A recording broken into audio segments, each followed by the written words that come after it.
वे गांधी जी को मानने वाले लोग हैं। एक के कांग्रेस का वर्कर बब्बर शेर है। मैं समझता हूँ हैदराबाद इज नंबर 1। जो सियासत में या मीडिया में आना चाहते हैं उनके लिए क्या समाया हुआ है। ये हमारी खुशनसीबी है, खासकर हैदराबाद वालों की, कि पूरा हिंदुस्तान आज मानू में समाया हुआ है। और आज की सियासत इतनी गंदी हो गई, आप देख रहे हैं ना, कभी आप किसी के बारे में कुछ बोल देंगे तो आपके ऊपर केस बुक हो जाता सर है। क्या ये आप सच मतलब है कि आप जब रेवंत रेड्डी जी पीसीसी बनने वाले थे तो आपने उनका हाई कमांड में सपोर्ट किया था? रेवंत रेड्डी साहब को बिड्डा मानती है, हमारा तेलंगाना का बिड्डा बोलती है, तेलंगाना का शेर बोलती है। एसयू में तो 400 एकड़ जमीन को काटा गया, फिर उसके बाद मानू में भी 50 एकड़ लेने की बात चली। रेवंत रेड्डी साहब की काम में नहीं आने वाली है वो तेलंगाना की अवाम के लिए है, वो तेलंगाना की अवाम की प्रॉपर्टी है। इंसानियत की बेहतरी के लिए अगर काम करना है तो हमको सियासत में तो उतरना ही पड़ेगा। उड़ीसा जैसे स्टेट्स में जो डेवलपमेंट है और ग्राउंड रियलिटी है, उन दोनों के बीच में जो गैप है, आप उसको कैसे देखते हैं? आज पूरे तेलंगाना में आप कहीं भी कोई भी लेडीज जाओ, फ्री टिकट है। तेलंगाना की अवाम को आसान नहीं लेना। आज मणिपुर है तो कल शायद हमारा शहर हैदराबाद भी हो, तो उस पर आपकी क्या हो गई कांग्रेस पार्टी कभी खत्म होने वाली पार्टी नहीं है। जवाहरलाल नेहरू के बारे में आप गैर गलत बात करते हैं। अरे आप किसान को किस तरीके से देखते हैं, उनकी क्या प्रॉब्लम्स हैं, उनके लिए क्या करिए। करना चाहिए? तो ये बीजेपी सरकार की जिम्मेदारी है कि जो स्टेट में जो मसला हो रहा है, जो भी मसाइल है वहाँ के, क्या वो मसाइल को हल करना आपकी जिम्मेदारी है। कितनी धांधली। पहले तो सवाल ये ना साहब कि 2,50,000 हिंदुस्तान में फौज को भेजने की जरूरत कहीं को पड़ी आपको?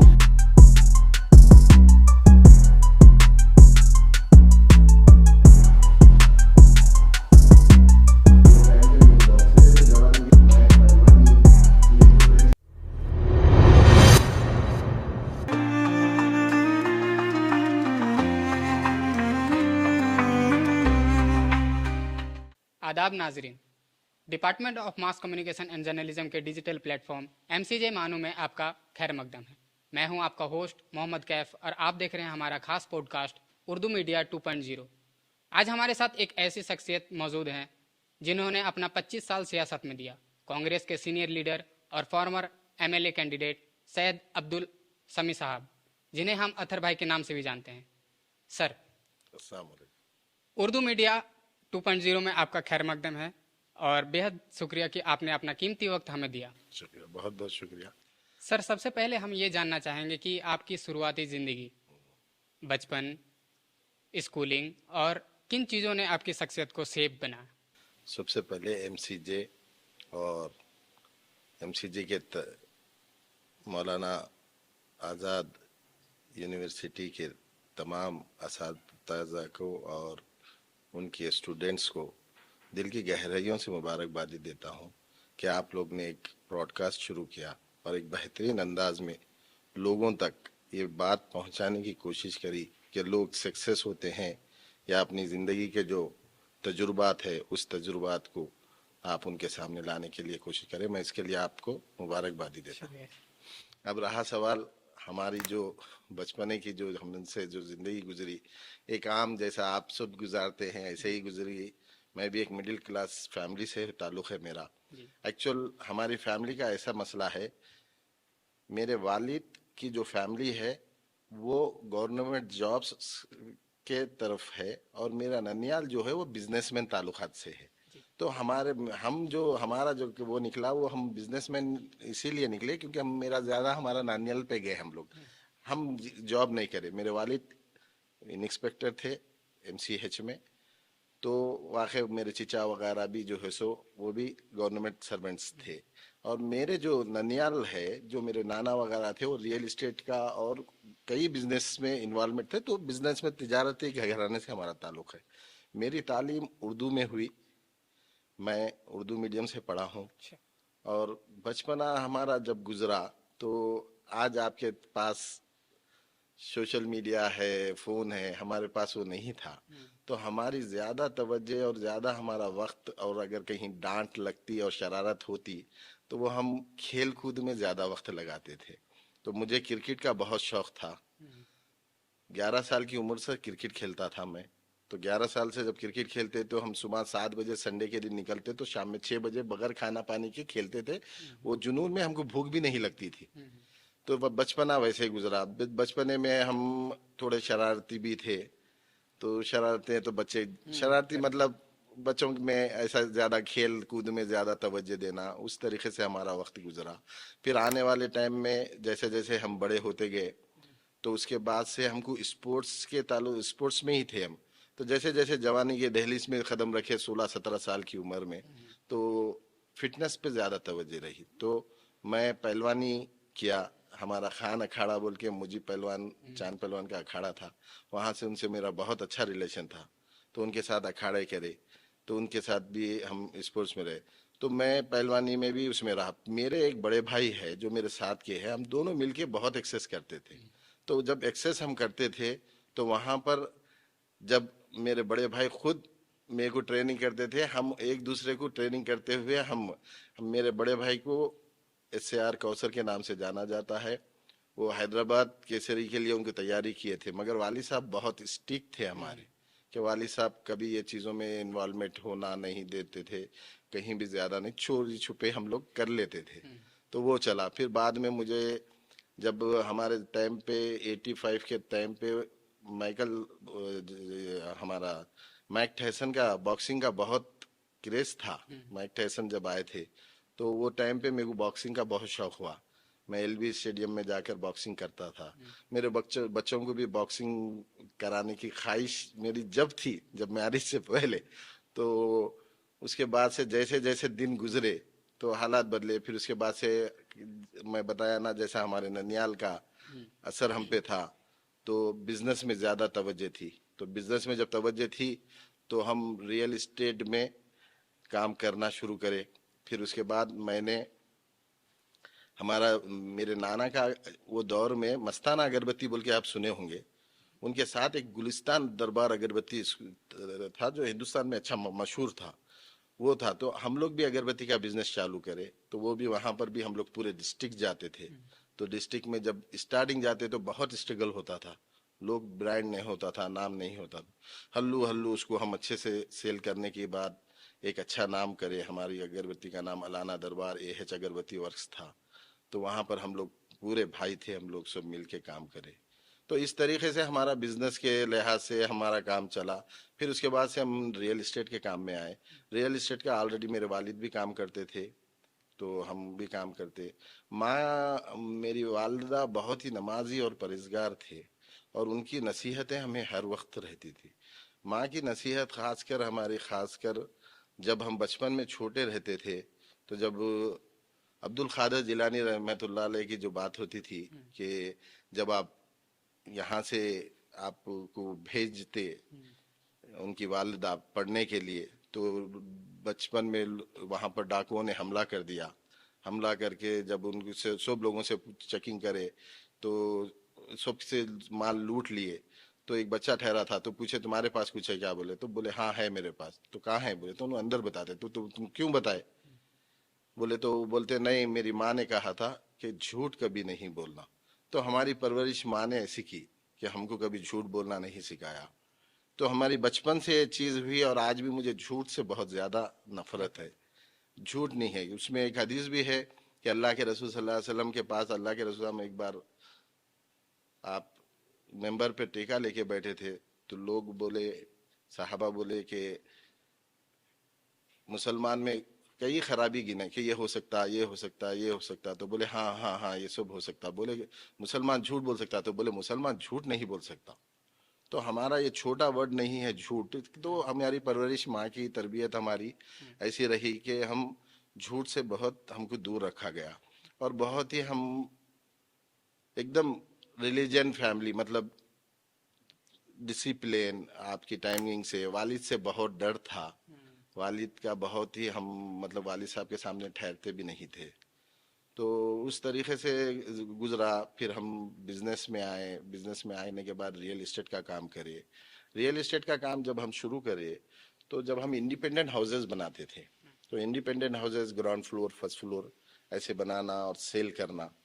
फिर उसके बाद से हल्लू हल्लू काम बढ़ते गया, अपार्टमेंट बनाना शुरू करे, प्लॉटिंग करना शुरू करे। उसमें भी कई दुश्वारियां होती थी, उसको हम लेकर चले। फिर आने वाले टाइम पे एक टाइम ऐसा आ गया कि हम पब्लिक में अच्छा हमारा वो हो गया। तो लोग बड़े बड़े मसाइल के लिए हमारे पास आना शुरू करे। जैसे कि आप देखते हैं कि खासकर जब मी सेवाओं का कोई मसला हो जाता या कोई मंडल का मसला हो जाता, तो वहां पर करप्शन होता। तो वो करप्शन में लोगों को कोई बर्थ सर्टिफिकेट बनाना है, किसी को डेथ सर्टिफिकेट बनाना है, तो ऐसे टाइम पे लोग बहुत परेशान होते, हमारे पास आते, तो हम जाके उनके काम करते थे। हम कोई पॉलिटिशियन तो थे नहीं। मेरा एक था, मैं ऑलरेडी राहुल गांधी राजीव गांधी से मेरा एक अलग ही लगाव था, उनकी ड्रेसिंग सेंस, वो एक मतलब एक पर्सनालिटी पे था। फिर जैसे जैसे मेरा दौर गुजरा, लोगों की तकलीफों को देखा, तो मैंने समझा कि मैं अब सियासत में आना चाहिए। तो जब मैं सियासत में आने के लिए, बहुत सारे लोग भी मुझे इंसल्ट करे कि भाई आप लोग, आपकी ज़रूरत है, क्योंकि आप बिल्कुल करप्शन के खिलाफ है। आज जहां भी जाते, अगर किसी लीडर के पास जाते तो वो भी कमीशन की बात करता है। आप अपने जेब के पैसे खर्च करके, उल्टा मैं 100-200 रुपए देके उनको ऑटो में दे के भेजता था। मेरे से जितना हो सकता मैं उनकी मदद करके उनको भेजता था। कभी किसी के रवादार रहे नहीं हम, ना कभी हमारी ऐसी नीयत रही, क्योंकि हमारा ऑलरेडी हमारा बिजनेस था। हमको पॉलिटिशियन से या सियासत से कोई पैसा कमाना नहीं था। हमारी सियासत का मकसद सिर्फ एक ही था कि अवाम की खिदमत करे। अवाम को जो तकलीफ होती, खासकर जो आज हमारे माशरे में जो अवाम को जिस तरीके से सताया जाता, किसी पुलिस स्टेशन पे नाजायज किसी बच्चे को बुलाकर कभी कहीं सताया जाता, कभी फैमिली के मसाइलों में कभी सुबह से शाम तक बिठा दिया जाता। तो ऐसे मसाइल को हम हल करना शुरू करें। तो हम बोले कि सियासत में आना। तो ऑलरेडी हमारी कांग्रेस पार्टी से एक लगाव था, राजीव गांधी से एक लगाव था। तो फिर मैंने 98 में राजशेखर रेड्डी साहब का पदयात्रा हुआ अच्छा। आंध्र प्रदेश में, जब कांग्रेस पार्टी नहीं थी, टीडीपी थी यहाँ पर। ओके। तो जब हमने उनकी पदयात्रा में भी मैं शामिल था, तो राजशेखर रेड्डी साहब एक बेहतरीन लीडर थे, अवामी लीडर थे, जिन्होंने हेल्थ के सेक्टर में बहुत ज़बरदस्त काम किया, जो आरोग्यश्री के हिसाब से निकाल कर 2 लाख रुपए का आपका इलाज करवाए, जिससे लोग, बहुत सारे लोग फायदे उठाए और बहुत सारे लोगों को फायदा हुआ। तो उस तरीके से फिर पॉलिटिक्स ज्वाइन हुई हमारी। पॉलिटिक्स में राजशेखर रेड्डी साहब जब भी मुझे देखते तो बहुत अच्छे तरीके से मुलाकात होती थी, उनसे सीखने मिला। बहुत अच्छे लीडर थे, मास्क लीडर थे, अवाम की तकलीफ को जानने वाले थे। फिर ऐसे ही चलते चलते हम ऐसे गुजरा, वक्त गुजरा, हम सियासत में आए, सियासत चलते रही, उतार चढ़ाव होते रहे लाइफ में। क्योंकि ये सियासत में आने के बाद आपको बहुत सारे मसाइल सामने आते। जब आप पब्लिक का काम करने जाते, तो जब आप सही काम करने जाते तो पब्लिक को आपको रुकावट आती। बस आपका काम यह रहता कि आप उसमें मजबूती से कायम रहना, क्योंकि हमारा एक था कि हमारा तो बिजनेस था, हमको एक ही चीज थी कि अवाम की खिदमत अगर हमारे से हो सकती तो होना, अवाम को तकलीफ नहीं देना, हमारी तरफ से अवाम को तकलीफ। तो उस तरीके से काम करे, हल्लू करते करते गए। फिर कांग्रेस पार्टी, जब फर्स्ट तेलंगाना का इलेक्शन हुआ, उसमें पूरे तेलंगाना में 4 मुसलमान को टिकट दिए। अच्छा। उसमें से मैं एक, 2014 में एमएलए का टिकट दिए मुझे बहादुरपुरा असेंबली से। अच्छा। तो पहली बार मुझे एमएलए, और मैं यंग था, मुझे कोई ज्यादा मतलब इलेक्शन लड़ने का कोई तजुर्बा तो नहीं था। फिर भी मैंने, एक मेरी टीम थी पूरी, जिसमें मुझे, मेरे साथ बहुत सारे लोग साथ दिए, खासकर इरफान, फेरोज खान, और बहुत सारे मेरे साथ के लोग हैं, सालम चाऊश, लोग, ऐसे लोग बच्चे बहुत मेरे साथ कोऑपरेट करे। बड़े बड़े स्टूडेंट्स आए, बड़े बड़े लोग आए, सब मिलके एक कोशिश करे। पहला इलेक्शन जब हुआ, तो जब मैं 2014 में जब इलेक्शन लड़ा, तो इलेक्शन में बहुत सारे उतार चढ़ाव आए। और होता क्या, जब इलेक्शन हमको बी फॉर्म मिलता तो 45 डेज का टाइम होता। वो 45 डेज में हमको जिस तरीके से हमको तैयारी करना रहता, वो टाइम बिल्कुल कम होता। उस टाइम में हम तैयारी करके इलेक्शन में अच्छे तरीके से लड़े। ठीक है, परवाह नहीं, फर्स्ट इलेक्शन था, हमें हार मिली। वहां से हमारा तेलंगाना में कांग्रेस पार्टी जीतने का था, नहीं जीती। तो नेक्स्ट हम अपोजिशन में आए, फिर 10 साल पूरे अपोजिशन में काम करे। तो हमारा बचपना से सियासत में आज तक, ये यहाँ तक ऐसा रहा हमारा। जी सर, जैसा कि आपने बताया कि आप अपने पिताजी से बहुत डरते थे, तो आपका फैमिली का कितना सपोर्ट रहा आपके सियासी सफर में? फैमिली का सपोर्ट ये रहा कि फैमिली पहले तो हमको सियासत में आने के लिए मना ही की थी कि मैं, हम सियासत में नहीं जाते, हम बिजनेसमैन घराने से ताल्लुक है हमारा, हम बिजनेसमैन। मगर मेरा एक, मेरे में थोड़ी सी कोई बात में जिद आ जाती तो मैं जिद को पकड़ लेता हूँ। तो मेरी ख्वाहिश यही थी, और मैं कन्विंस करने की भी कोशिश किया हूँ। अब वो कन्विंस हुए नहीं हुए वो अपनी जगह बात है, मगर मैंने ये कोशिश की कि मैं चाह रहा हूँ कि सियासत से हमको कोई गलत, किसी को नुकसान नहीं पहुंचाना है। सियासत से अवाम का भला करना है। और हमारे को, हम जो इस्लाम से हमारा ताल्लुक है, उसमें खल्क़ खिदमत को बहुत अहमियत दी गई है कि इंसानियत के लिए आप क्या काम कर सकते, इंसानियत की बेहतरी के लिए क्या काम कर सकते। तो इंसानियत की बेहतरी के लिए अगर काम करना है तो हमको सियासत में तो उतरना ही पड़ेगा। क्योंकि आज जिस तरीके से सियासत गंदी हो चुकी गंदी हो है, चुकी है। तो उसमें अच्छे लोग अगर हम पीछे हटते जाएंगे जी। तो और सियासत खराब होगी ना। तो आज जरूरी था, इसीलिए हम सियासत में आए, जो घर वाले भी बाद में एक्सेप्ट करे, एक्सेप्ट। उसके बाद हमारी सियासत चली। सर आपका नाम सैयद अब्दुल समी है, लेकिन लोग आपको अतहर भाई के नाम से जानते हैं। इस नाम के पीछे की क्या कहानी है? इसमें क्या है, देखिए आप, एक्चुअल कैसा था, ये सैयद अब्दुल समी जो नाम है, जी। ये समी अब्दुल जो लगाते हैं वो अल्लाह के नाम को लगाते हैं। हम्म। तो एक्चुअल अब बाज लोग कभी नाम समी के नाम से रख लिए तो डायरेक्ट समी बोल के पुकार देते। तो हम्म। हमारे दादा जो थे वो बहुत ही दीनी मिजाज के और दीन के बहुत दानिश्वर थे, बहुत मेरे दादा।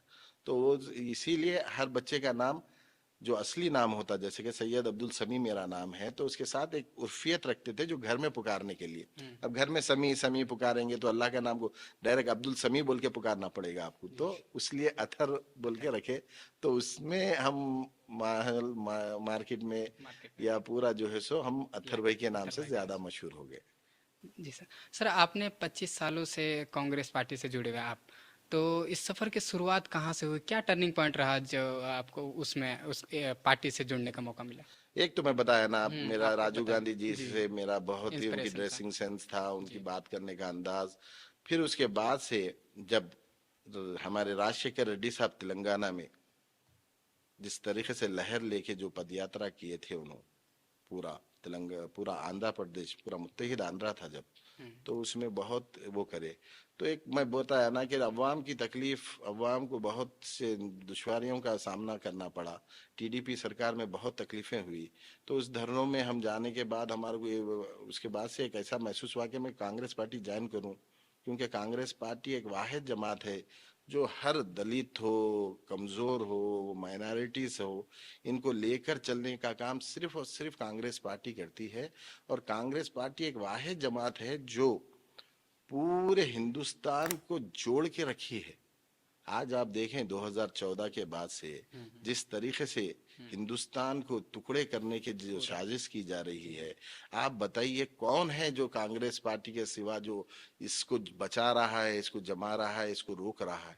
चाहे रोड पे मामला हो, चाहे वो संसद में आवाज उठाने का हो। जी। तो इस पे हम कांग्रेस पार्टी काम करें, इसीलिए कांग्रेस पार्टी से जुड़ने का और कांग्रेस पार्टी के साथ काम करने का इसीलिए हमारी ख्वाहिश थी और हमारी एम था। सर जैसा कि आपने 2014 का इलेक्शन के बारे में बताया और सियासत में जब आपने कदम रखा था, तो क्या कोई ऐसे मुश्किलें आई जिनमें मतलब किसी ने रोका, या बहुत सारे बाधाएं आती हैं बीच में कि हाँ मत करो, इस लाइन में मत जाओ, ऐसे कोई सिचुएशन आई थी? ऐसे तो बहुत होता है ना, खासकर सियासत, हमारे खासकर हैदराबाद की सियासत कुछ अलग ही है। जी। तो यहाँ पर जब हम सियासत में गए, जब इलेक्शन में हम पदयात्रा करे, तो कई बार हम पे हमला होने की कोशिश भी की गई। हम निकले, जब बाहर निकले डट के ठहरे तो सब चले गए, जितना भी हो सका। तो लड़े हैं हम, उसके लिए लड़े और आज भी लड़ रहे हैं। हमारा एक ही मकसद है कि भाई आप आपका काम करिए, हम हमारा काम करें। हमारा मकसद एक ही है कि अवाम को आसानी पहुंचे, कहीं भी अवाम को तकलीफ है, क्योंकि पब्लिक, अवाम इतनी इनोसेंट है कि पब्लिक को बहुत चीज़ें नहीं मालूम। एमआरओ के पास जाना नहीं मालूम, अपने कुछ सर्टिफिकेट के काम करवाना है नहीं मालूम, जहाँ भी जाओ करप्शन के लिए बीच में एजेंट्स बैठे हैं। तो इनके आराम, अगर हम लीडर बन रहे हैं और अवाम के लिए हम काम करना है तो हमारी ज़रूरत है। तो ये तो चीज़ें चलते रहती है सियासत में। जब आप आने के बाद ये चीज़ें आनी है तो इसके लिए हमारे को तैयार रहते हैं हम। और कांग्रेस पार्टी भी फुल सपोर्ट हमको करती है, और हमारी एक पूरी लॉबी है। हम पूरी टीम के साथ हम मिलकर काम करते हैं, एक दूसरे को सपोर्ट करते हुए काम करते हैं। सर आप इतने अरसे से ग्राउंड लेवल पर काम कर रहे हैं, आवाम की बड़े मसाइल आपने देखे हैं, क्या क्या उनमें से बहुत ज़्यादा इम्पोर्टेंट रहे हैं जिन पे काम होना आज भी बाकी है? सबसे पहले मैं तो समझता हूँ करप्शन पे काम होना चाहिए। और खासकर जिस तरीके से आज 2014 के बाद से जो तेलंगाना को एक सुनहरी तेलंगाना बनाता हूँ बोल के बीआरएस गवर्नमेंट ने जिस तरीके से धोखा दिया, बीआरएस को अवाम ने चुना था। तेलंगाना की अवाम जब चुनी आपको तो आप उसके ऊपर खरे नहीं उतरे, आप उनको धोखा दिए, अपनी फैमिली के पैसा जमा करने में लग गए। तो उस तरीके के बाद से आज रेवंत रेड्डी साहब जब आए, खासकर सीएम बनने, और सीएम बनने के बाद जो तेलंगाना के लिए जो काम किया, तो मैं समझता हूँ आंध्र प्रदेश और तेलंगाना की तारीख में ऐसा सीएम मैंने नहीं देखा। हाँ, राजशेखर रेड्डी साहब भी अच्छा काम करे, मगर रेवंत रेड्डी साहब का जो डेवलपमेंट का, जो टेक्नोलॉजी का, जो आज नए दौर में जो वो है, उनका मिशन एक ही है, तेलंगाना को हिंदुस्तान का टॉप स्टेट बनाना नहीं है, उनको तेलंगाना को दुनिया के टॉप स्टेट्स, टॉप कंट्रीज के लेवल पे पहुंचाने का है। तो ये बड़ा मिशन, बड़ा ख्वाब कि दुनिया में, दुनिया के जो कंट्रीज है, दुनिया के जो मशहूर शिकागो, टोक्यो, आपके जितने बड़े बड़े, लॉस एंजिल, आपका लंदन, आप ऐसे सिटी में मिलाना चाह रहे हैं तेलंगाना को। वो डेवलपमेंट के ऊपर काम करने के लिए ये जो मेहनत कर रहे हैं वो आने के बाद, एक तो बीआरएस पूरा तेलंगाना की दौलत को लूट के लेके गई, उसके बावजूद आकर बस फ्री करे, आपके अवाम को सहूलत के लिए जो काम होना, अवाम गवर्नमेंट आप बनती है, आप बताइए मेरे को, गवर्नमेंट का काम क्या होता बताइए? गवर्नमेंट का काम होता हेल्थ सेक्टर में काम करे, गवर्नमेंट का काम होता एजुकेशन पे काम करे, गवर्नमेंट का काम होता लोगों को, गरीबों को फैसिलिटीज दे। कांग्रेस गवर्नमेंट जैसे ही आई, आते फ्री बस का इंतजाम करिए। आप बताइए, आज पूरे तेलंगाना में आप कहीं भी, कोई भी लेडीज जाओ, आप फ्री टिकट है। आप ये किसी की पॉकेट के, एक एग्जाम्पल लीजिए, आप एक 200 रुपए का एक टिकट है, दो खवातीन जा रहे हैं, 400 रुपए उसके पॉकेट में डेली बच गए ना। हफ्ते में जाओ, महीने में जाओ, 15 दिन में जाओ, कोई डेली जाता, कोई किसी को रेगुलर आना जाना होता। ये अवाम की सहूलत, ये काम करे कांग्रेस पार्टी। उन्होंने क्या करे, ईद के दिन थोड़े लोगों को पैकेज दिए, देखे, और उसकी तायीद कर रहे हैं कि बोल रहे हैं आपको ईद के दिन तोहफा मिला क्या? अरे भाई, तोहफे से किसी के पेट भरता क्या? आप बताइए, तोहफे से किसी का पेट भरता क्या? आप उनके हेल्थ सेक्टर पे काम कीजिए, आप उनकी उनकी उनके एजुकेशन पे काम कीजिए। आप उस पे तो काम नहीं करे, आप जाके फार्म हाउस पे बैठे, आप फार्म हाउस पे बैठकर काम घर में रहे, आप कभी आके सिगरेट में। आज आप देखिए, हफ्ते में 3 दिन आप जो है सो गवर्नमेंट के पूरे ऑफिसर्स, मिनिस्टर कैंप ऑफिस में बैठे हुए होते। वहां पर आम आदमी अपने मसाइल लेके डायरेक्ट जा सकता, डायरेक्ट पूरे सीएम की पूरे वो मिलते, पूरे मिनिस्टर, रेगुलर मिनिस्टर भी बैठ रहा, हर मिनिस्टर, एजुकेशन का मिनिस्टर हो आप, आपका एग्रीकल्चर का हो, आप कोई भी मिनिस्टर, तो ये पूरे मिलके आप अवाम की, ये अवाम की सहूलत का काम है। हमारी नौकरी है कि अवाम के लिए हम अवेलेबल हो, हम ना के फार्म हाउस में जाकर बैठकर आप वहां से सियासत चलाएंगे, ऐसी सियासत ना। तो ये जो था केसीआर साहब का जो दौर था, ये तानाशाही था, ये तानाशाही का दौर चलाइए। जब तानाशाही का दौर चलाए, जब तेलंगाना की अवाम, बहुत, तेलंगाना की अवाम को आसान नहीं लेना, तेलंगाना की अवाम इनको मजा चखाई, इनको बता दी कि भाई तुम अगर तानाशाही करोगे, तुम अवाम की तकलीफ को नहीं समझोगे, तो तुमको हम अपनी असलियत दिखाएंगे। इसीलिए कांग्रेस पार्टी को चुने, कांग्रेस पार्टी को चुनकर कांग्रेस।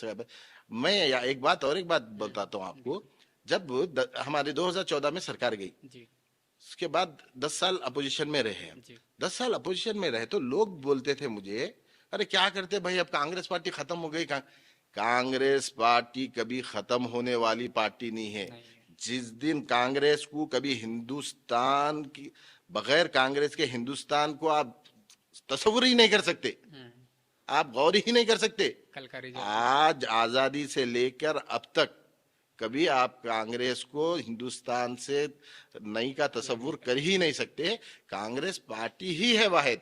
आप बताइए कितनी कोशिशें करे राहुल गांधी जी को बदनाम करने की, 2014 से पूरी बीजेपी का सोशल मीडिया जो है सो आपको गैर गलत बात कर कर आपको, अरे आप उनकी सियासत को, उनके तजुर्बे का आप एहसास ही नहीं कर सकते। जवाहरलाल नेहरू की परवरिश में आपका वक्त गुजरा, इंदिरा गांधी के साथ राहुल गांधी का बचपना गुजरा, माँ जो है सो बड़े बड़े डिसीजन लिए। 1971 का जो जंग हुआ, वो जंग में जो है सो आप उसके माँ वो करे, बच्चे गोदों में हैं, उनके मसाइल सुने तो आप सोचिए, आप एक कम्युनिकेशन में आप यहाँ पर रह रहे हैं, जी आपका तजुर्बा क्या है यहाँ के बारे में? आपको मौलाना आजाद यूनिवर्सिटी के चप्पे चप्पे के बारे में इल्म है, जी मुझे इल्म नहीं है। जी तो राहुल गांधी वो शख्सियत, वो तजुर्बा, फिर उसके बाद आप देखते कि हर वक्त जवाहरलाल नेहरू के बारे में आप गैर गलत बात करते।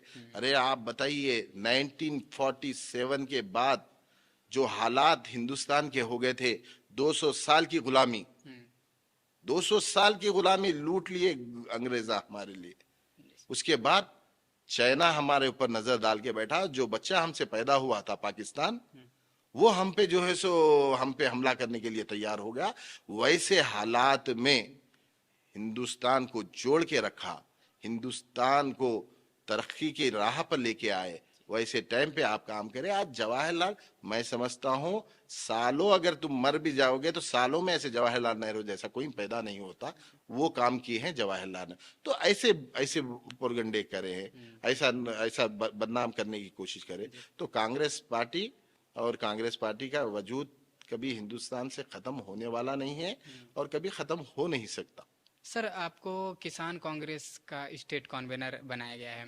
आप किसान को किस तरीके से देखते हैं? उनकी क्या प्रॉब्लम्स हैं? उनके लिए क्या करना चाहिए?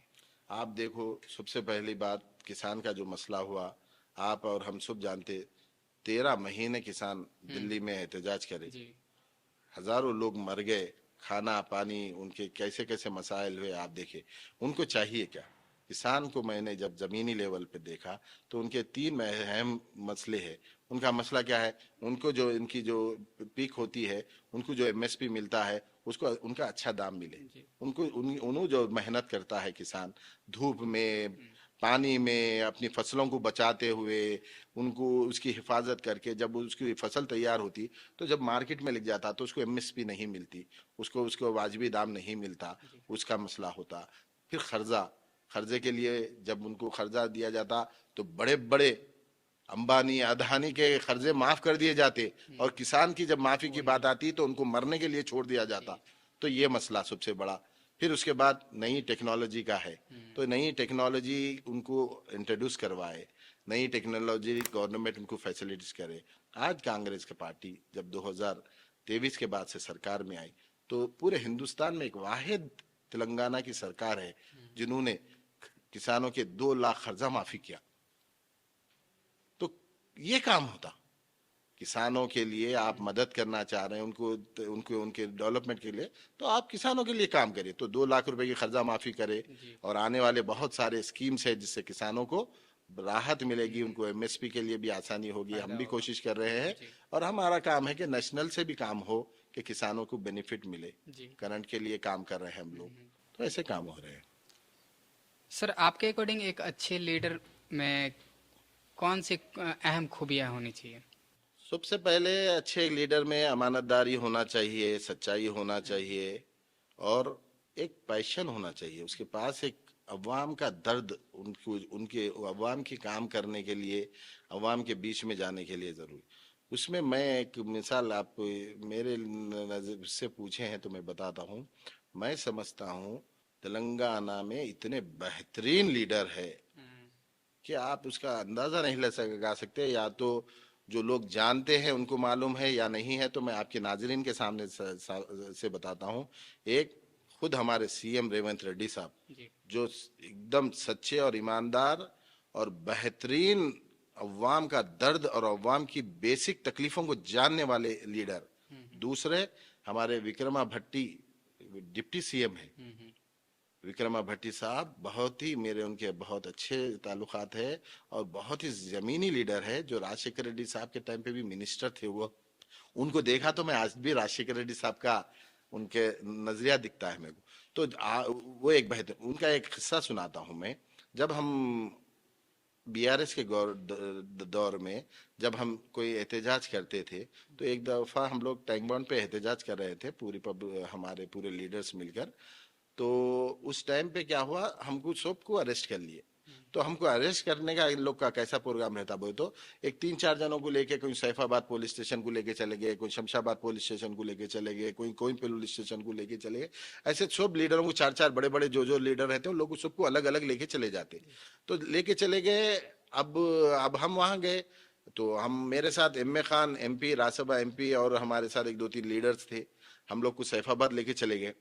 तो मैं फौरी विक्रमा भट्टी साहब को फोन किया, साहब हमारे को यहाँ पर अरेस्ट करे और ये डीसीपी साहब जो है सो इन्हों हमारे को छोड़ रहे नहीं। तो बोले आप कहाँ हैं? बोले सैफाबाद। बोल 10 मिनट में गाड़ी ले लेके आ गया। आके बोले तो नहीं, बोले नहीं मैं छोड़ देता हूँ, आप जाइए साहब, आप कुछ भी नहीं। मेरे जब तक ये बंद मेरे लीडर्स को नहीं छोड़ते मैं यहाँ से जाता नहीं, आप पहले छोड़ना। तो हर पीएस में जाकर उनको छुड़ाने का काम विक्रमा भट्टी ने किया। ऐसे अवाम के लीडर, जो लीडर हम इनको चाहते, लीडर ऐसे लीडर्स है जो ऐसा नहीं कि अब बड़े लीडर है भाई, जबकि सीएलपी लीडर थे उन्होंने सिर्फ फोन पे बात कर लिए तो भी चल जाता था, उनको आने की जरूरत नहीं होता था, क्योंकि हमारे तेलंगाना के सीएलपी लीडर थे उन्होंने अपोजिशन के। तो आप उनको आकर हमें भी छुड़ाए और जो जो पुलिस स्टेशनों में लेके गए थे उनको सबको जाकर पुलिस स्टेशन में बैठकर छुड़ाने का काम विक्रमा भट्टी ने किया। तो ऐसी लीडरशिप हमारे पास है। तो हम ये लीडरशिप के साथ हमारा काम है। ऐसे ऐसे लीडर्स होना चाहिए। हम हमारी ख्वाहिश भी है कि इनके साथ काम करने में खुशी होता, इनके साथ काम करने में मजा आता। ये है हमारे सर उड़ीसा जैसे स्टेट्स में जो डेवलपमेंट है और ग्राउंड रियलिटी है, उन दोनों के बीच में जो गैप है, आप उसको कैसे देखते हैं? अब उड़ीसा का तो आपके हालात वहां के तो देख रहे हैं ना, आपके वहां के हालात कैसे है। एक तो पूरा वहां पर देखिए साहब, आप सबसे बड़ी बात देखिए, आप केरला का इलेक्शन हुआ, केरला में आप कितना खूबी है देखिए। आप एक बार जो है सो आप इससे कॉमर्स वालों को लाते, एक बार कांग्रेस पार्टी या उनके इत्तेहाद को लाते, तो वहाँ एजुकेशन बहुत ज्यादा है।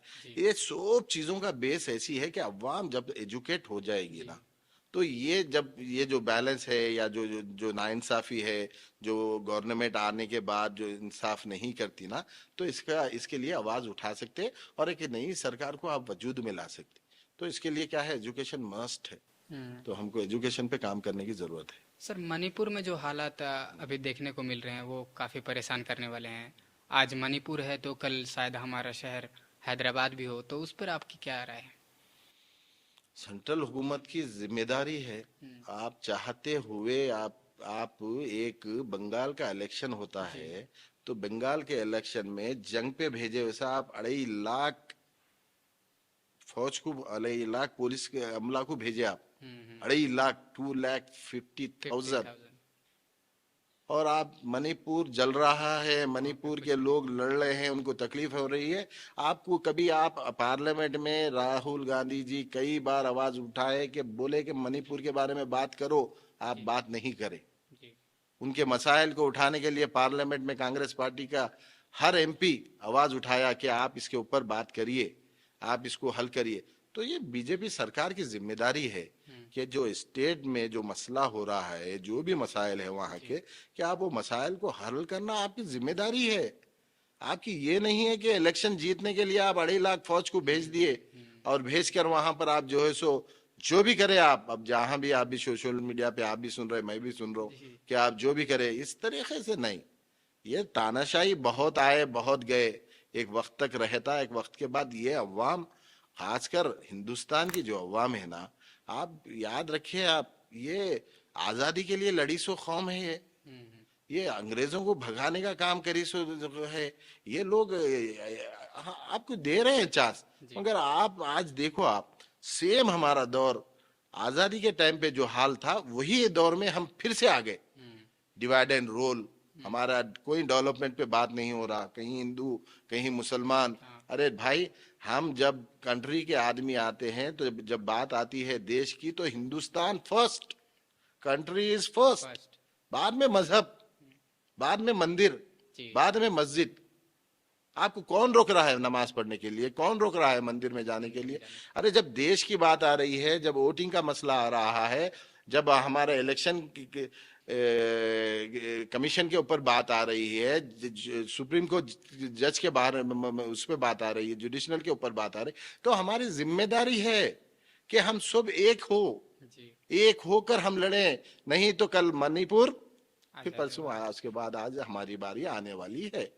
तो इसके लिए हमको तैयार होना है। कांग्रेस पार्टी इसके लिए लड़ रही है, जमीन पे भी लड़ रही है और संसद में भी लड़ रही है। सर जैसा कि कांग्रेस पार्टी लड़ रही है, हम सब देख रहे हैं, बहुत ज़्यादा मेहनत कर रही है, पर रिजल्ट के लिए हम उस चीज़ को वो देख क्यों नहीं पा रहे हैं? जैसा अभी वेस्ट बंगाल में उस तरीके का नतीजा हमें नहीं देखने को मिला। नहीं, वेस्ट बंगाल में जो इलेक्शन था वो तो खासकर टीएमसी और उसका था, कांग्रेस बीजेपी का का तो ही वहां था तो जी। वहां था। अब मसला ये है कि आप रिजल्ट देखिए हम्म, कि आप जब आज से 5 साल पहले जब इलेक्शन हुआ था तो आपके क्या सीट थे। आज आज एग्जिट पोल क्या बताया, एग्जिट पोल क्या हो हाँ रहा है, जी। कितनी धांधली। पहले तो सवाल ये ना साहब कि 2,50,000 हिंदुस्तान में फौज को भेजने की जरूरत कहीं को पड़ी आपको? प्राइम मिनिस्टर, होम क्यों मिनिस्टर पड़ी सब आ जा आपको रहे हैं। जरूरत इतनी? क्यों पड़ी? जी। आपके हाथ में है ना। Amit Shah home minister home है ना मिनिस्टर आपके है। हिंदुस्तान के। आपको पूरी इंटेलिजेंस रिपोर्ट है ना। और इलेक्शन के लिए जो वादे कई को हो रहे हैं आप, इलेक्शन के लिए जितनी तैयारी, इलेक्शन के बाद फिर भूल जाते हैं भूल आप। जाते हैं। आप जितने वादे कर रहे वादे हैं कर आप रहे कोई हैं। वादा पूरा नहीं करते। और आप जब हुकूमत बना रहे हैं, बीजेपी बनाइए साहब। एक दौर हमारा था साहब, पूरा हिंदुस्तान में हमारी हुकूमत थी। जी। तो हमने कहीं पे फसाद पैदा किया क्या? नहीं। हमने कभी नफरत की बात की क्या? हम कांग्रेस पार्टी के लोग जरूर गांधी जी की बात पे चलने वाले लोग हैं, गांधी जी को मानने वाले लोग हैं। मगर जब कभी हिंदुस्तान की बात आती है तो जी। हमारे राहुल गांधी जी ने जो बात कही, हम लोग बब्बर शेर है। जी। एक के कांग्रेस का वर्कर बब्बर शेर है। जब ये बब्बर शेर को अगर छेड़ोगे, जब ये निकल जाएगा तो आप लोग कहीं पे रहने के काबिल नहीं रहेंगे। क्यों? कि हम जरूर गए, हम गांधी जी के अहिंसा पे चलने वाले हैं। हम किसी को तकलीफ नहीं दे। जब देश की बात आती है, जब देश को तोड़ने का काम करेंगे, तो ये कांग्रेस का एक एक बब्बर शेर उठेगा और उठकर तुमको जवाब देने की कोशिश करेगा। हैदराबाद आईटी हब है। इंडिया के कोने कोने से लोग यहाँ पे जॉब करने आते हैं। उन लोगों के लिए क्या मशवरा है, या आपके लिए, आपकी तरफ से कोई मैसेज? नहीं, उनके लिए मैसेज क्या है साहब? अब बेहतरीन अंदाज है आज। खासकर तेलंगाना में जितने लोग बाहर से आ रहे हैं, जी। जहाँ तक आईटी, उनको फैसिलिटीज बहुत है हमारे पास। हमारे पास खाना सस्ता है। आज खासकर आप बेंगलुरु से हमारा कंपेयर करें, आईटी में अगर करेंगे तो बेंगलुरु का नाम आता है। तो बेंगलुरु से आप हमारे हैदराबाद को कंपेयर करेंगे तो हमारे पास सहूलत, वहाँ पर ट्रैफिक प्रॉब्लम, बहुत ट्रैफिक प्रॉब्लम। हमारे पास ट्रैफिक का प्रॉब्लम नहीं है। हमारे पास खाना सस्ता है, रहना सस्ता है। आप वहां पर महंगाई बहुत है, हमारे पास वो सहूलत है। तो ऐसी चीजें बहुत है हैदराबाद में। तो इसलिए लोग फायदे भी उठा रहे हैं। आप देखें आईटी सेक्टर में राजस्थान, दिल्ली, बेंगलुरु, हर तरफ के लोग यहाँ पर है। तो उसके लिए अच्छे काम है और अच्छी सहूलतें हैं। तो मैं समझता हूँ Hyderabad is number one. IT हाँ में। बिल्कुल, आईटी में बहुत नंबर वन है, उनको फैसिलिटीज में भी है। और जब यहाँ का खाना खा लेते हैं तो उसके तो लोग दीवाने हो दीवाने ही हो जाते जाते हैं। हैं। सर मानो जहाँ इंडिया के हर एक कोने से स्टूडेंट्स यहाँ पे पढ़ने आते हैं, इस इदारे को आप इस इदारे का मुस्तकबिल आप कहाँ देखते हैं? मानू के बारे में मैंने जितनी जानकारी की हूँ, करा हूँ, ये हो सकता है मेरी जानकारी में कुछ कमी होगी, मगर मैं समझता हूँ कि मानो ये पूरा हिंदुस्तान यहाँ पर समाया हुआ है। ये हमारी खुशनसीबी है, खासकर हैदराबाद वालों की, कि पूरा हिंदुस्तान आज मानू में समाया हुआ है। जी। एक छोटा सा हिंदुस्तान को अगर आप घूम नहीं सकते कोई, जी। तो वो आ जाओ। मानो। आप मानू का एक बार सफर कर लो, यहाँ के स्टूडेंट से मिल लीजिए। आप देखेंगे आपको बिहार का, यूपी। झारखंड का, नेपाल का, आपका हर जगह का, चाहे जो मणिपुर हो, चाहे आपका केरला हो, चाहे वो कर्नाटका। तमिलनाडु हो, हर तरीके का हर बंदा बोलता है। हर बात उसका बात करने का, उनका कल्चर, उनका जी। खाने का कल्चर, उनका रहने का कल्चर, उनका पहनने का कल्चर, तो वो सब हमको एक जगह पे मिलता है। और हमारी ये खुशनसीबी है कि हम हैदराबादियों की, कि मानो को हम यहाँ पर आकर देख सकते हैं। और मैं खासकर मानो के स्टूडेंट्स का बहुत बेहतरीन मैं दुआगो हूं कि अल्लाह ताला इनको बेहतरीन कामयाबी अता फरमाए। क्योंकि ये लोग आकर अपनी जिंदगियों को संवारने के लिए एक एजुकेशन की तैयारी में, कि पहले लोग दूर दूर जाते थे, जहाँ पर जाने के लिए सवारी भी नहीं पड़ती थी, तो तालीम के लिए बगदाद जाते थे, ईरान जी। के। मैं एक बात इसमें आपको ऐड करके, मेरी जी थोड़ी सी बिल्कुल। बात अलग हो जाती, बिल्कुल। तो मैं बताता हूँ। एक कुतुब खुतुब खुतुब कुतुब खाना। खुत- कुतुब शहर बोल के था हमारा, खुद कुतुब। खुतबा खुतबा अच्छा। ये हमारे स्पेन में है, खुतबा स्पेन में है, सद हाँ कुछ खुतबा। वहां पर 80,000 दुकानें थी, जी।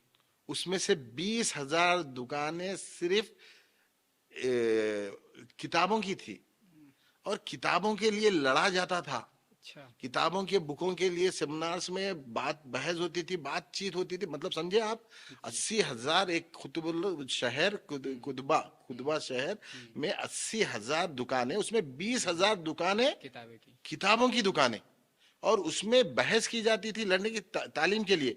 और आज हमारी कौम का यह हालत है, हम खाने के लिए लड़ रहे हैं, दावतों में खाने के लिए गिरने के लिए तैयार हो रहे हैं।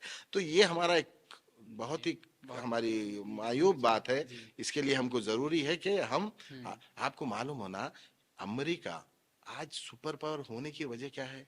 अमेरिका सुपर पावर होने की वजह एक ही है कि सबसे ज्यादा पब्लिश अगर कहीं बुक होती है तो वो अमेरिका में होती है, सबसे ज्यादा सेल कहीं बुक होती है तो वो भी अमेरिका में होती है। अमेरिका में आती है। जी।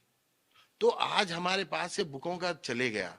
और जिस तरीके से ये मोबाइल डिस्ट्रैक्ट करने, मोबाइल बेहतर चीज थी, जी। मगर उसको जो जिस तरीके से रीलों में जिस वक्त तरीके से गुजार रहे लोग, अगर मैं समझता हूं आदम अलैहिस्सलाम से लेके अब तक की कोई कौम को फैसिलिटीज मिली तो वो सिर्फ और सिर्फ यही कौम है। जी।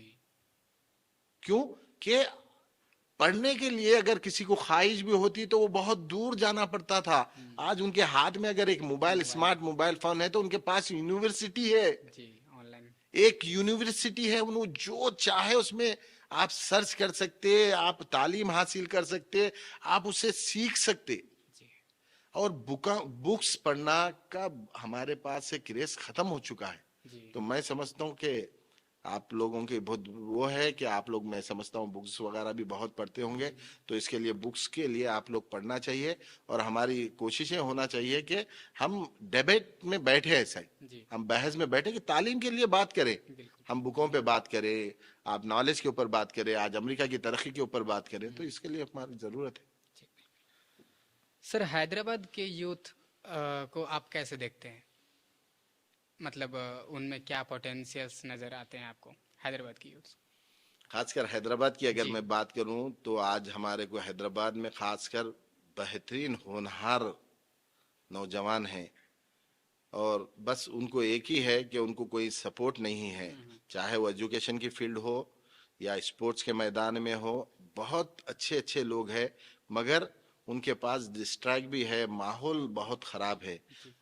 हमारे पास खासकर हैदराबाद में जो माहौल है, वो कल्चर जो है सो बेकारी का बहुत ज्यादा हो गया है, बढ़ चुका है।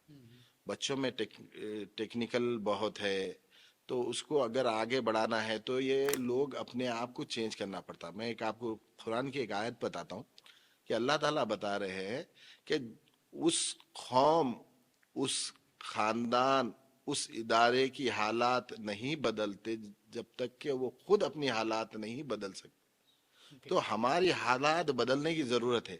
हम किसी से कंपेयर करके हम बोलेंगे नहीं भाई मैं अच्छा हूं, नहीं, आप में मेरे में जो बुराई है, हम वो बुराई पे अगर काम करेंगे ना तो ही इस आपका सिटी का नाम होगा, आपका अपने खानदान का नाम होगा, आपकी कंट्री का नाम होगा, आपके स्टेट का नाम होगा। तो आपको हमारी हालात को बदलने की जरूरत है।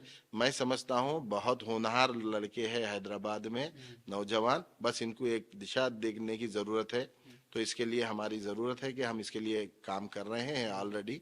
तो ये काम करना चाहिए, और मैं नौजवानों से आपके माध्यम से बोलता हूँ कि वक्त बेकार मत कीजिए, वक्त खराब नहीं होता। मैं एक और एक बात इसके साथ जोड़ता हूँ आपको। मेरा एक दोस्त है, यूएसए में रहते, H1 वीजे पे है वो। जी। वो आज भी, परसों मुझे एक वीडियो डाले, उनका नाम मोहम्मद अजीम है, मेरे खास दोस्त है। वो आज भी ब्लैक बेल्ट कराटे सीख रहे हैं, अब उन्होंने ब्लैक बेल्ट का बेल्ट लेना चाह रहे हैं। आप सोचिए, बच्चे हो गए, शादी हो गए, H1 वीजे पे है, अमेरिका में है, जी। वेल सेट है। हम्म। आप नहीं कर रहे, फिर क्या और एक काम क्या कर रहे हैं? आप पीएचडी कर रहे हैं, अच्छा। साथ ही साथ नौकरी कर रहे हैं, आप अपना फिटनेस के लिए काम कर रहे हैं, पीएचडी कर रहे हैं, रिसर्च कर रहे हैं। रिसर्च कर रहे हैं। तो आप समझ रहे हैं ना? तो इस जिंदगी में तालीम कभी खत्म नहीं होती, रुकना नहीं चाहिए। हम बना दिए एमबीए कर दिए, खत्म हो गया, हम डिग्री कर लेंगे, ये हमारी सोच को बदलने की जरूरत है। तालीम कभी खत्म नहीं होती। हमारी तालीम को आगे बढ़ाते जाना है हमारा, तो ये हमारी ज़रूरत है। तो हैदराबाद के आने वाले उम्मीद है कि आप इन लोग के लिए बेहतरीन कोशिश भी हम कर रहे हैं, और मैं उम्मीद भी करता हूं कि नौजवान बेकार चीज़ों में नहीं जाकर, अपना वक्त खराब नहीं कर कर अच्छे से काम करेंगे। सर आज के स्टूडेंट्स खासकर मानू के स्टूडेंट्स जो सियासत में या मीडिया में आना चाहते हैं उनके लिए क्या मशवरा है आपकी? मैं समझता हूँ सियासत के बारे में, तो आज की सियासत में तो मैं मानो कि मैं नहीं बोलूँगा। अलबत्ता ये मैं सोशल मीडिया के, आप इसके सभी के। जर्नलिज्म के बारे में बोलूँगा कि आपकी ज़रूरत है। मैं ये समझता हूँ सियासत से बेहतर अगर आप लोग लॉ में इंटरेस्ट लेंगे तो ये हमारे लिए बेनिफिट होगा, क्योंकि कानून जानना हमको बहुत ज़रूरी है। सियासत के लिए मैं इसलिए हूँ क्योंकि कांग्रेस पार्टी आज यूथ के लिए बहुत अपॉर्चुनिटी खोली हुई है, मगर सियासत के लिए क्या है, आपको बहुत स्ट्रगल करना पड़ता। और आज की सियासत इतनी गंदी हो गई, आप देख रहे हैं ना, कभी आप किसी के बारे में कुछ बोल देंगे तो आपके ऊपर केस बुक हो जाता। आप मतलब आप किसी को फ्रीडम ही नहीं है। जी एफआईआर हो जाता पहले सियासत में जब हम कांग्रेस पार्टी आंध्र प्रदेश में जब कांग्रेस पार्टी थी, तो जब सर्कल पुलिस स्टेशन में कोई कांग्रेस का एक वर्कर चले जाता तो सर्कल उठ के ठहर जाता। वो दबदबा था, वो लीडरशिप थी, और लीडर भी वैसे थे, मास पब्लिक लीडर, अवाम के लीडर। आज भी है, आज भी मैं देखता हूं। आज देखिए आप, लीडरशिप कब होती, जब लीडरशिप कोई आपके पास एमएलए का आता, तो जब पावर के साथ तो लीडरशिप होती। आप पावर नहीं है तो लीडरशिप में रहना, जी पावर नहीं रहता तो मैं देखता हूँ खासकर हमारे हैदराबाद में अमजदुल्ला खान बोल के है, एमबीटी के लीडर, वो पावर नहीं है मगर वो अवाम का काम करते। ऐसे लीडर्स की जरूरत है, ऐसे पब्लिक लीडर जरूरी है, तो इनके लिए काम करने की जरूरत है। सर क्या ये सच है कि जब रेवंत रेड्डी जी पीसीसी बनने वाले थे तो आपने उनका हाई कमांड में सपोर्ट किया था?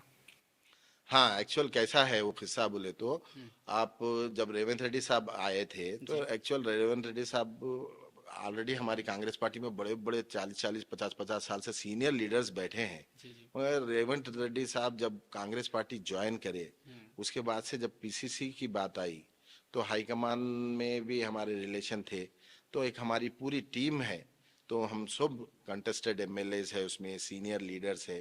हमने पूरा एक मेमोरेंडम तैयार करके तेलंगाना की जो पॉलिटिकल अब जो चेंज होने वाली है तो उसके लिए जो काम करना है बोले के, हमने रेवंत रेड्डी साहब की तायद में बात करके हम सोनिया गांधी जी और राहुल गांधी जी को एक मेमोरेंडम दिए कि अगर तेलंगाना की सियासत में एक बेहतरी लाना चाहे, या नए पुराने बोल के नहीं, पुराने लोग भी बहुत अच्छे हैं, मगर रेवंत रेड्डी साहब जैसा लीडर जो एक तेलंगाना की अवाम के धड़कन है, जो तेलंगाना की तेलुगु अवाम रेवंत रेड्डी साहब को बिड्डा मानती है, हमारा तेलंगाना का बिड्डा बोलती है, तेलंगाना का शेर बोलती है, तो मैं समझ हम इसीलिए समझकर मैं उनकी ऑलरेडी उनकी टैलेंट की, उनकी खूबी को बहुत अच्छे से पहचानता था।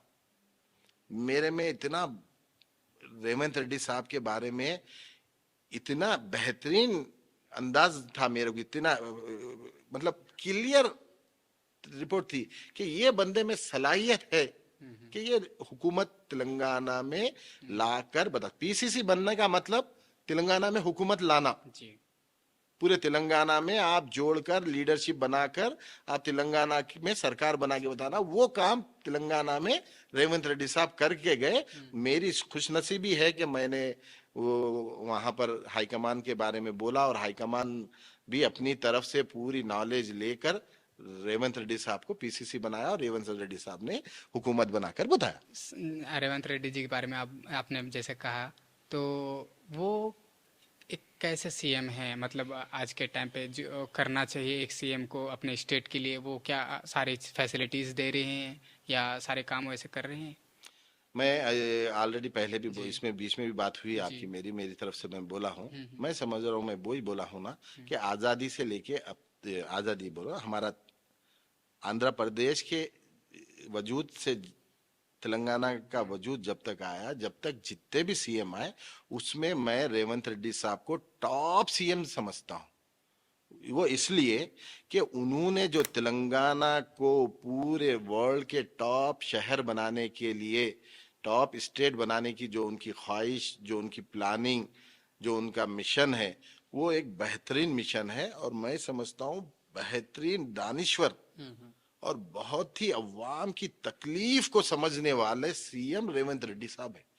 ऐसा नहीं कि होता क्या कि सीएम खाली ऊपर का रहता, जमीनी लेवल पर नहीं, वो पूरे समझते हैं। आप देखें, आज हाइड्रा के बारे में लोग बात करते, हाइड्रा से जो करोड़ों रुपए की प्रॉपर्टी जो सेफ करने का काम करे वो रेवंत रेड्डी साहब कर रहे हैं। और इसकी पूरी जिम्मेदारी उनकी है। पूरे हर कोई नाराज कौन है? जो लैंड ग्राबर्स है। नाराज कौन है? बीआरएस है। क्यों है? कि इन्होंने पूरी तेलंगाना की लैंड को लूटा।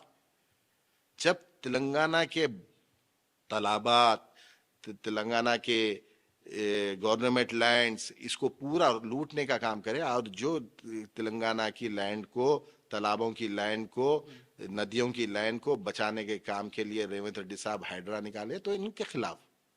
तो ऐसा काम, ऐसा डेयरिंग का काम मैं नहीं देगा। मेरे सियासी 25 साल के कैरियर में मैंने ऐसे लीडर को नहीं देखा।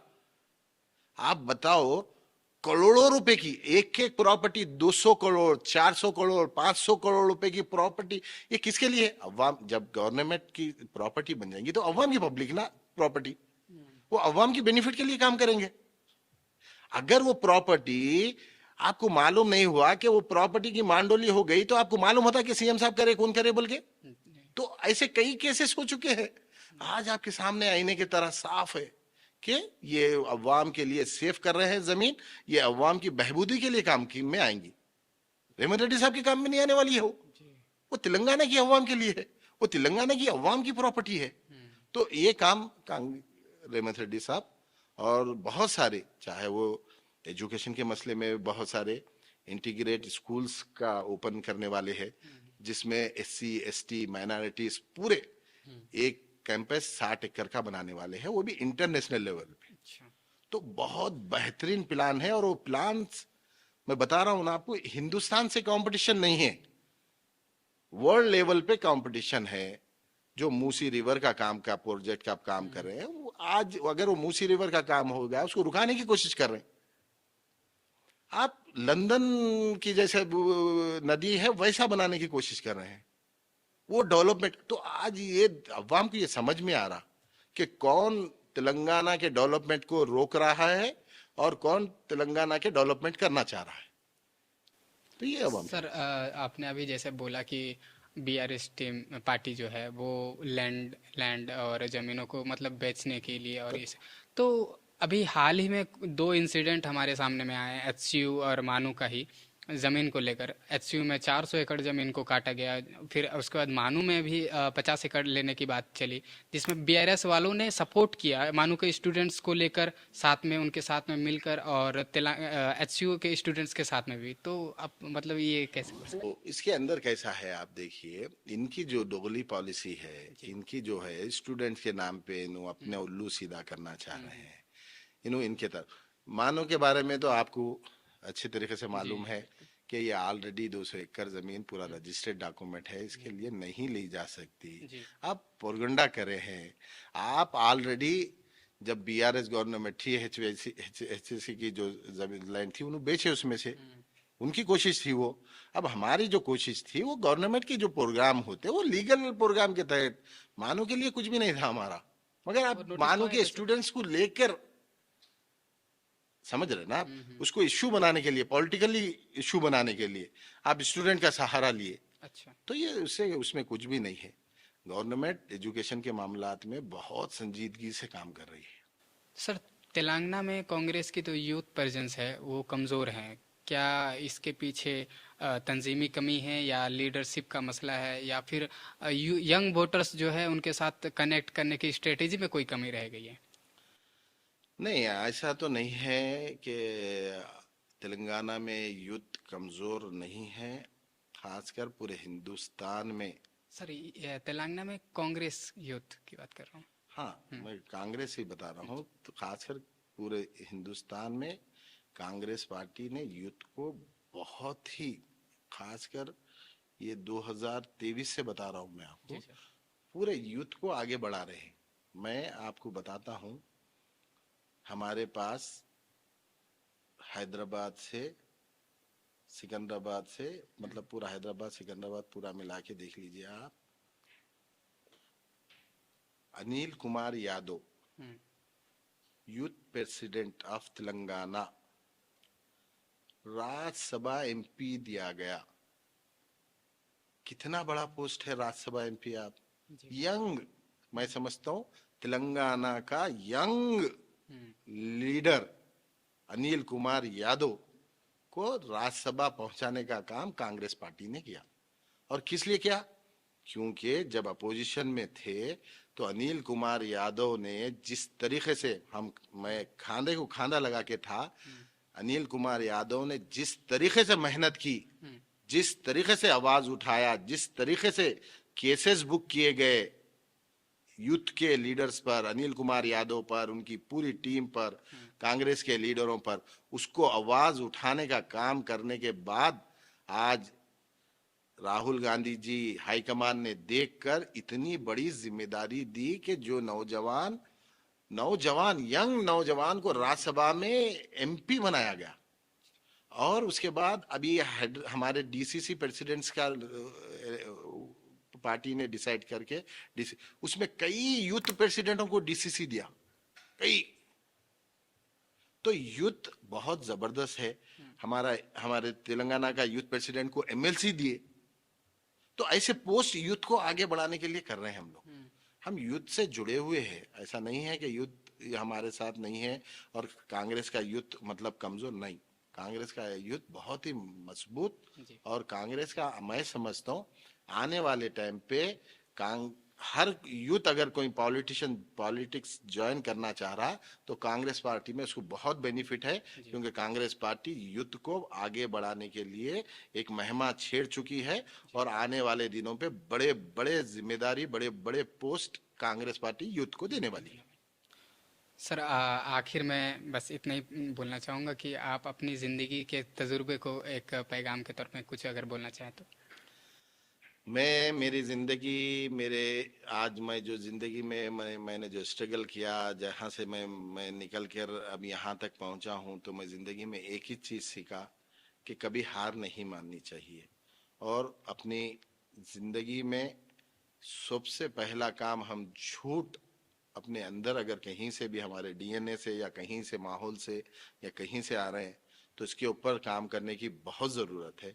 उसके बाद हमारी ज़रूरत है कि आप और हम लोगों को देखने से ज़्यादा अपने आप को अकेले में देखें कि हम में क्या बुराई है, हम में कहाँ पर कोताही है और कहाँ पर हम पीछे हो रहे हैं। और एक्चुअल होता क्या, कैफ, जी। आपसे मैं बात करके सबसे पहले मैं आपको शुक्रिया अदा करता हूँ कि आपसे मिलके मुझे इतनी खुशी हो रही जी। कि हमारे पास मसला कैसा है कैफ, कि हम क्या करते हैं, हर आदमी में एक खूबी होती, उसके पास एक एक चीज में फन होता उसको, मतलब वो काम अगर उसको दे तो खुशी से और इतनी आसानी से कर देता वो कि आप उसके पीछे टाइम भी लगाए तो नहीं कर सकते आप। हम्म। हर बंदे में एक खूबी अल्लाह ने जी। नेचुरल में दी हुई है।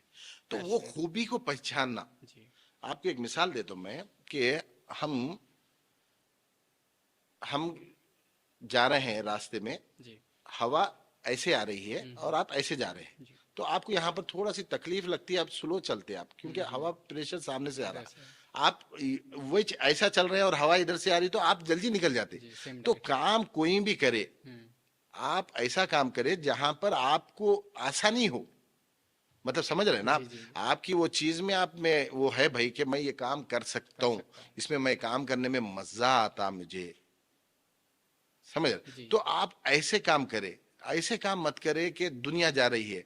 हम देख रहे हैं कि सिविल इंजीनियर पे बने तो पूरे सिविल इंजीनियर बन रहे हैं, कोई कंप्यूटर इंजीनियर बन रहा तो कोई कंप्यूटर सिविल। इंजीनियर बन रहा, कोई।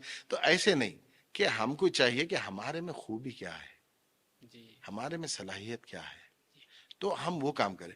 मैं इसमें एक बात जी। जो जी। है, मैं एक बुक पढ़ रहा था, उसमें वो बुक्स में जो है सो बात बताए कि पूरे बड़े बड़े इंटेलेक्चुअल लोग बैठ के बोले किसी कौम को तबाह करना है, जी। किसी कौम कौम को तबाह तबाह करना है और जंग नहीं करना है, बगैर जंग के तबाह करना है, तो क्या करना? तो बड़े बड़े लोग बोले, तो सब जने बोले, तो एक बात राय पूरी हुई कि तीन चीजें कर दो, जी। तीन चीजें करो, वो कौम तबाह हो जाती। तो पहला, माओं को अनएजुकेट कर दो, माओं को जाहिल कर दो। दूसरा, डिस्ट्रॉय ऑफ चर्च, मदरसों को जाहिल लोगों के हवाले कर दो, तालीमी इदारे ऐसे लोगों के हवाले कर दो कि जाहिल लोग है अच्छा। वो सिर्फ पैसे के लिए काम करे, या बस बस उसको सिर्फ कमर्शियल टाइप में इस्तेमाल कर ले। तीसरा, चाइल्डहुड तबाह कर दो। चाइल्डहुड मतलब बचपना, बचपना मतलब जब कोई बच्चा 5 साल का होता तो 90% उसकी पूरी वो बन जाती है, 90% 5 साल में बन जाती है। तो 5 साल से पहले उसको प्रोटेक्टेड एनवायरमेंट में रखना चाहिए, उसको किसी के हवाले नहीं करना चाहिए। नर्सरी स्कूल में डाल दे के आप खुश हो जा रहे हैं, आप नहीं, माँ के पूरे प्रोटेक्टेड इन्वायरमेंट में बच्चा रहना, उसको उन्हें किसी के हवाले नहीं करना, उसको अच्छा क्या है बुरा क्या है समझाना। जैसा कि वो टॉमी जेरी बोल के आता, देखिए आप, जी जी टॉमी जेरी। जी। अब वो टॉमी जेरी अगर आप बच्चे को लगा के दे दे, वो बच्चा देख रहा है, वो वो जेरी के पास से जो है सो मौज उठा के लेके भाग जा रहा है, तो आप, वो बच्चा तो देख रहा है, तो उसके दिमाग में बैठ रहा है कि वो मौज उठा के लेके भागना सही चीज है, मगर आपका काम है कि आप उसको बताएं कि बेटा ये जो मौज उठा के ये लेके गया ये गलत काम है। तो बच्चे की तरबियत होती। तो 5 साल से आप पूरी दुनिया का एजुकेशन उठा के देख लीजिए, 5 साल से पहले कोई स्कूल को नहीं भेजता। जी। हमारे पास 2.5 साल में बच्चे को स्कूल भेज देते और समझते हम बहुत काबिल बना रहे हैं बच्चे को। तो ये तीन चीजें, किसी कौम को तबाह करने के लिए जंग की जरूरत नहीं है, तो ये चीजों पे हमको काम करना चाहिए।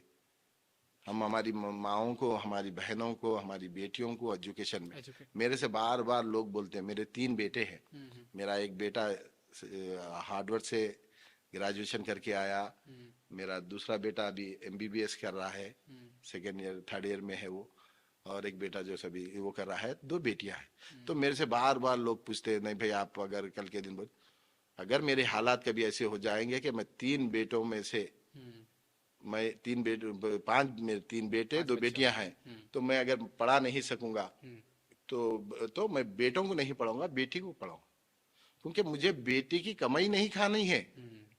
हर बात गलत बात, जब बच्चा बड़ा होता तो हम ये आस में रहते कि ये बच्चा बड़ा होगा तो इन्हें कमाएंगा, माँ इसलिए उसको लगा के रखती कि इन्हें कमाएंगा तो मैं इसको लगा, नहीं, खुदा तुमको भी रिस्क देता है, उन्हें भी रिस्क देता है। तो हमारी ये चाहिए कि हम जल्द से जल्द ये बच्चों की अच्छी तरबियत करें, उनको अच्छे तरीके से माहौल बताए, आर्ट ऑफ लिविंग बताए, ये जिंदगी जीने का तरीका क्या होता, उनको दुनिया में जीने का तरीका बताएं, उनको बताएं कि ये तुम एक फर्द नहीं है, तुम एक कम्युनिटी के रिप्रेजेंटेशन है। अगर तुम एक गलत काम करोगे तो तुम्हारी पूरी कम्युनिटी को, तुम्हारे पूरे खानदान का नाम बदनाम होता। तो ये बताने की जरूरत है, ये तालीम की जरूरत है हमको। तो मैं अल्लामा इकबाल का बहुत ही फैन हूँ। मैं वो अल्लामा इकबाल की एक दुआ होती, मैं वो दुआ में खासकर ज्यादा, मतलब बहुत, उनके हर चीज मुझे बहुत पसंद है। तो उसमें एक दुआ है अल्लामा इकबाल की, कोई उरूज दे ना जवाल दे, बस इतना कमाल दे कि अपनी राह में डाल दे, तेरी रहमतों का नुजूल हो, मेरी मेहनतों का सिला मिले, मुझे माल और जर की हवस नहीं, बस रिस्क हलाल है, तू रहीम है तू करीम है, मुझे मुश्किलों से निकाल दे। तो ये अल्लाह ऐसे ऐसे चीजें हैं। तो हमारी जिंदगी को बदलने के लिए, मैं समझता हूँ कि नौजवानों को अपने अपने आप पे बदलने के लिए, खासकर अपने अंदर से जो अपनी बीमारी है उसको झांकने की जरूरत है, उसको निकालने की जरूरत है, और अपने आप को अपनी कम्युनिटी के लिए तैयार करना है, अपने हिंदुस्तान का नाम रोशन करना, अपने स्टेट का नाम रोशन करने के लिए हमको तैयार होना है।